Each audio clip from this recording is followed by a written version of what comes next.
he warned you guys about. It's not my goal to offend anybody. My goal is to hopefully make some of you laugh, so we'll see how that goes. I just moved here, new to the Asheville area. I've been here about 2 months. I moved from Daytona Beach, Florida, so it's a totally different atmosphere here. So I figured I'd start the routine off by giving you some things I like about Asheville, some things I don't like, and some things that I just found downright weird. One of my favorite things about Asheville in general is downtown. I'm not used to having that lively of an atmosphere, all those people, performers. I saw a guy juggling machetes. There were children involved, and it was raining, so I figured that was a good idea. And then the statues that don't move unless you throw money at them, that was a revelation to me. I throw a $5 bill at a guy, and suddenly he goes from leaning against a wall that's not there to standing straight up to down again. He doesn't move. I didn't know what I did wrong. And my downright favorite thing that I saw downtown was the pub cycle. For those of you that are not familiar with that, it's basically a bicycle-driven apparatus that you can sit on and pedal while drinking. This is a good idea to me. I didn't know a venue existed that I could drink and work out at the same time. That's a big time saver for me. I would love to see this on a membership basis. I would pay monthly to be able to avail myself of a service like this, but I am too lazy to come to it, so it would have to come to me. Now, one of the weirdest things I've seen since I've been here was actually this past week in my work parking lot. I saw a lady drive up in a glorious puke yellow VW Beetle. She proceeds to get out of the car. She's wearing those capri pants, the ones that stop at your knees and just, they're there. She gets out, she opens her passenger door, grabs a jug of water, a razor, and some shaving cream, proceeds to shave her legs in the parking lot. I promise you this is a true story. She shaves her legs in the parking lot, clips her toenails, paints her toenails, rinses out her hair, stands up, closes the door, walks in Subway, comes out 10 minutes later with a Subway sandwich. My guess was a Subway club, lettuce, tomato, no onions. I don't know why, it just felt right for the situation. Then I noticed she's dressed to the nines. Not the nice part, like she's going to go out for a recital, but she's dressed to go to the club and go home with somebody. Like she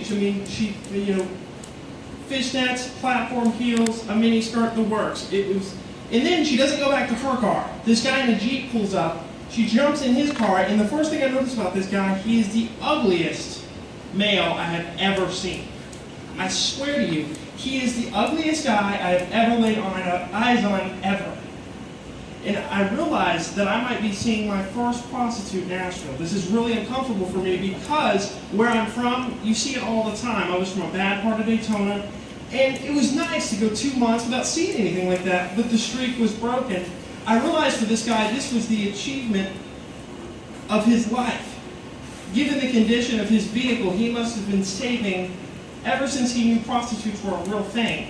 So just so he could have this one wonderful moment, one wonderful afternoon with this lady that prepped at a Subway. I really wish I could tell him the whole story behind his encounter. I feel that he would appreciate it. Now, my least favorite thing about Asheville, and this is a big thing for me, is the way you guys tell directions. I'm used to straight lines, no hills. We tell directions with road names. Yes, roads still have names, even though the majority of people in Asheville don't seem to use them. You guys tell directions with landmarks. Confuses the hell out of me. This is some directions I got the other day. Go down the mountain, take the first switchback you see, turn left at the big rock, turn right at the tree that looked like it got hit by lightning, and then you'll see a big bush on your left. Your destination is right past that. Well, on my way, I'm thinking, I said, well, what if God really does have the sense of humor some people would credit him for? And he decides to have some fun with Asheville. He looks down and goes, I never planned on there being this much traffic in this part of the mountains. I'm going to have some fun with you guys. He just moves the big rock, puts it on the other side of town, shades the bush. You guys wouldn't know where to go. We'd all be screwed. The invention of the smartphone and it becoming popular did help me, though. Google Maps is my best friend. I feel like a 2-year-old grown child just clutching a security blanket of LCD glass and the Google Maps logo, just begging, please don't leave me, I'll be lost. It's horrible. My biggest fear of the zombie apocalypse is the internet going down, me losing Google Maps. I will get lost 2 blocks from my house and die of starvation because I'm too dumb to find my way back. That is literally a true fact. The zombies would not even have to kill me.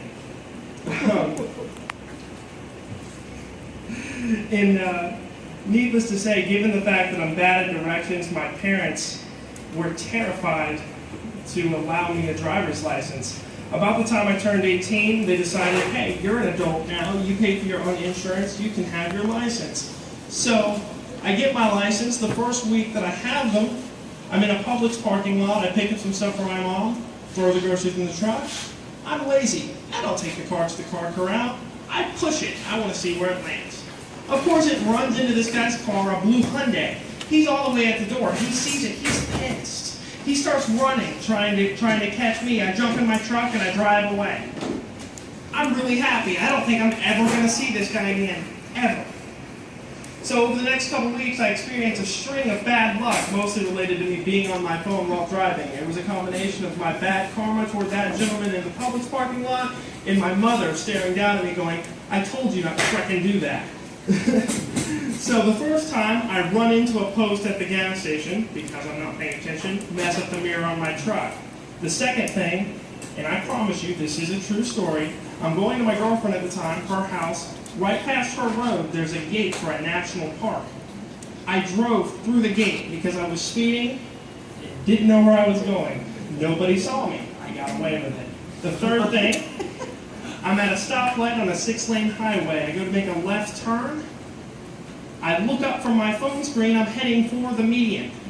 I don't know what to do. So I drive up on the median, get out of my truck, pop the hood as if I'm having engine trouble, and then bury my face in my carburetor until everybody that I think could have seen the incident drives away. I get back in the car and merge back onto the highway. Now, about 2 weeks has passed and I have to go back to Publix again. I forgot all about the blue Hyundai. The blue Hyundai did not forget about me. I go to Publix, I come out with 2 flat tires and I see a note in my window saying, F you, the guy with the blue Hyundai. So that was karma getting back at me for that. One more story on my inability to tell directions. As a freshman in high school, for those of you that don't remember, that's about 15, so I should have, a little bit of common sense, right? No. I walk home from school, I go the wrong direction. I walk 3 miles. I'm supposed to be going north. I walk 3 miles south. Have to go into a grocery store, call my parents, who had at this time, because I haven't gotten home and I didn't have a cell phone at the time, dispatched the police. They sent the nearest Daytona Beach police officer to pick me up and escort me home. Not a happy afternoon for me.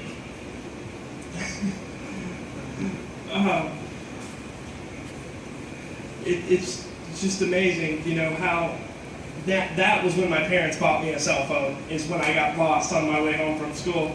It's amazing how much cell phones have taken over our life. I'm sure, especially the younger people in the crowd, we all have that family member or friend that is addicted to their phone. The one that gets distracted by those silly cat videos that you see on Vine. I hate Vine, by the way. It's the most inane thing ever. My wife, the lovely lady in the corner with the camera, she's the one that this next skit is about. She gets sucked into social media, specifically cat videos, and this is her reaction. Oh my God, cats. I love cats. They're so fluffy and cute. I want one. Can we have another kitten, please? The last one ran away. No, we can't. Please, please, please. I promise we won't let it run away, and it was your fault anyway. No. She tries to show the video to me. Of course, I have my own crap going on my phone. It's a lot more interesting. So she goes, watch this, it's cute. No, I don't want to watch it. I have my own cat video. I'm at ESPN to watch. my dad would have not been happy with the fact that I was watching a cat video. He was really strict. He thought the man's position was to provide for the house. And my parents, they punished me a lot. They spanked me a lot. And for those of you that get offended by that sort of thing, let me tell you, they did not spank me enough. I deserved a lot more spankings than I actually got. I was a horrible child. I swear to you, kindergarten, my one memory from kindergarten before my parents took me out and homeschooled me was spitting green beans at a fellow classmate because he did not like them. I was a horrible child. But the two punishments that stuck with me most from my childhood were not, in fact, spankings. The first one, my parents, I lied to my dad. I don't remember what, but I lied to my dad. They made me drink grapefruit juice for a week. This might not sound like a bad punishment, but let me take you inside my 8-year-old brain. To me, if it wasn't bananas, apples, or grapes, it was disgusting. I didn't like any other fruit. Vegetables? No, those were totally out. I like meat, bread, and ketchup. I like ketchup a lot. So they made me drink this for a week. It was the most horrible thing ever. But as the next story will show, it wasn't enough. I lied to my dad again. We see a reoccurring theme here. I was a dishonest child. That's why I ended up in comedy, because it allows me to, add to stories. You guys don't know what is true and what's not. It's a lot of fun. The next story, my dad, I lied to him again. He calls me down to his shop. He has parts everywhere. He owns his own business. He has parts and crap everywhere. So he's going to discipline me for lying to him. And he looks around. He realizes he made a mistake. He doesn't have anything to punish me with. There's not a belt, a switch. My parents weren't big on hands. They liked implements for some reason. But there was nothing. And give it 30 seconds, I realized that there was nothing. So I got a little cocky. I thought I was just going to get talked to. Because I could see the look on his face. He was like, damn, I don't have anything. I'll just talk to him and punish him double next time he screws up. So then he looks around one more time, and he sees a lawnmower blade on his work table. One of the big ones with like 6 teeth on both sides. He picks it up. He looks at me and goes, come here. So I walk over to him. I swear to God, it's the most terrifying 5 feet of my young life. My knees are literally knocking together. That's what I remember most. My knees, these parts right here, they're actually hitting and making noise. It was terrifying. I don't know if there's any Futurama fans in the crowd, but you know how Kip, Amy's boyfriend, reacts all the time?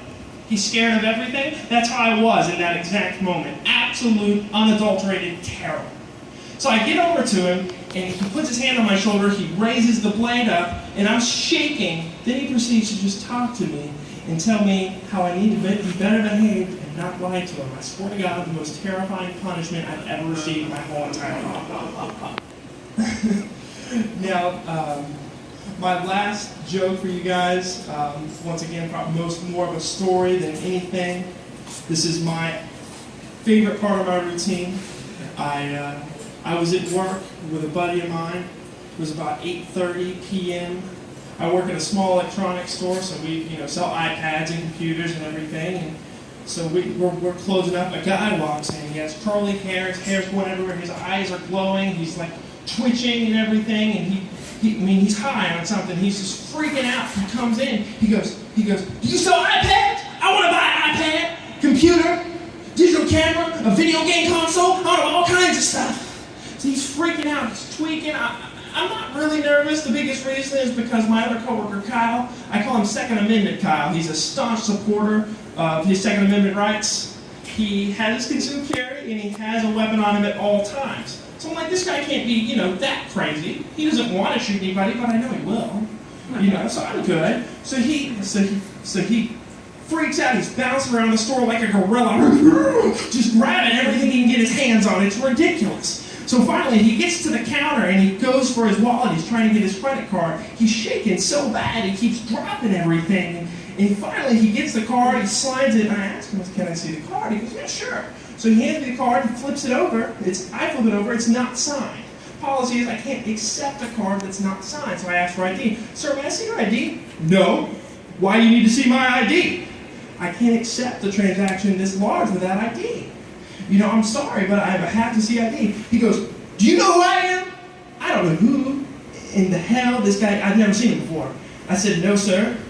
He looks around. I don't know how he noticed that Kyle had a gun on him, but somehow he did. I don't know how. He leans in really close. This freaked me out. He leans in, and he goes, maybe next time, I'll have the gun.